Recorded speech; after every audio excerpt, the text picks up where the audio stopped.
من دەڵێم لە بابەت ئەدەبی کوردیەوە قسێکتان بۆ بکەم. ملەتی کورد باوجودی قەت کەیانی خۆی نەبووە و هەزار ساڵە هیچ کەس ئاوری وەسەر نەداوەتەوە، بەڵکو دەژێت تەسیری زمانی عەرەبی، فارسی، تورکیدا بووە و بە زۆر داری زمانی عالەمی پێ خوێندراوە یا بۆ دینی هەرچی بڵێن. قەت کوردی نانی لێ پەیدا نەبوو بۆ ملەتی کورد.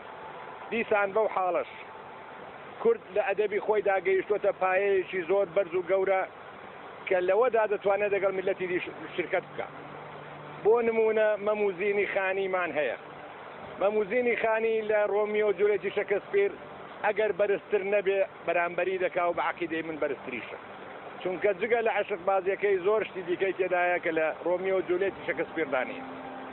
پیاوی وەک مەولەوی تایی زەوزی یان ئەحمەدی خانی ئەوانە توانیویانە بە واستەی مستەشریقین بەوانەی زمانی کوردی دەزانن ناوی ئەدەبی کورد بەرز بکەنەوە و لە دنیادا تەرجەمە بکەن.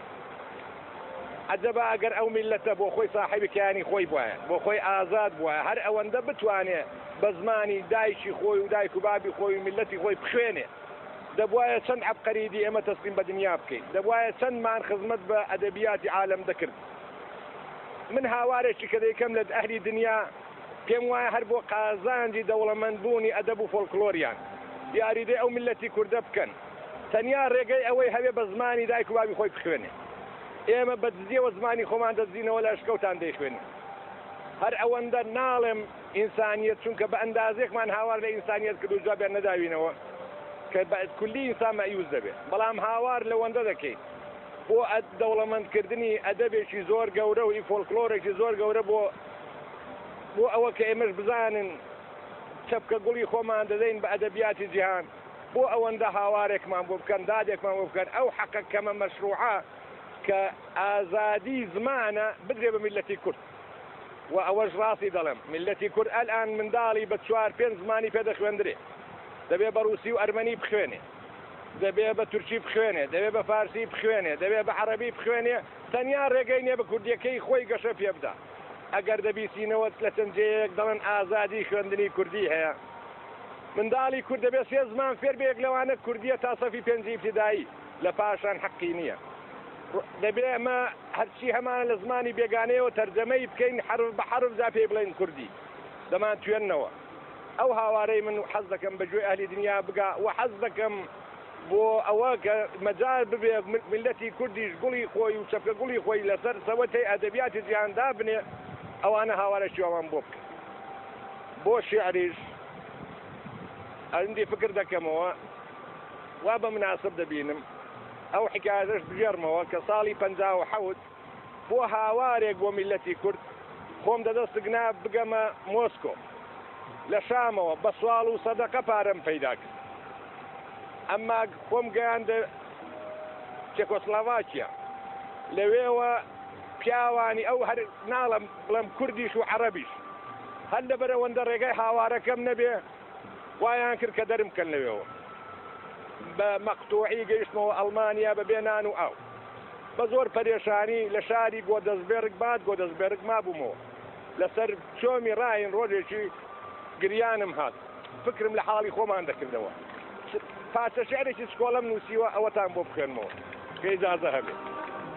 لەسەر چۆمی ڕاین لە ڕۆژگارێ جارێ، تکا ئەشکی ئاوارە کوردێ هەژارێ، بەسەر یاخوڕی شوێندەری ئەی تکەی سوور، ئەتۆ و ئێرە چی دەنکە فرمێسکی بێخێ. بەسەر یاخوڕی شوێندەری ئەی تکەی سوێر، ئەتۆ و ئێرە چی دەنکە فرمێسکی بێخێر. وتی ئاوی چاوی کوڕی کوردستانم، لە دەجلە و فرات ڕایە ناو و نیشانم، لە زێڕینە ڕوود و تەتاه و پەیامێ، لە بەژنت لە چلچەشمە پێمە پەیامێ.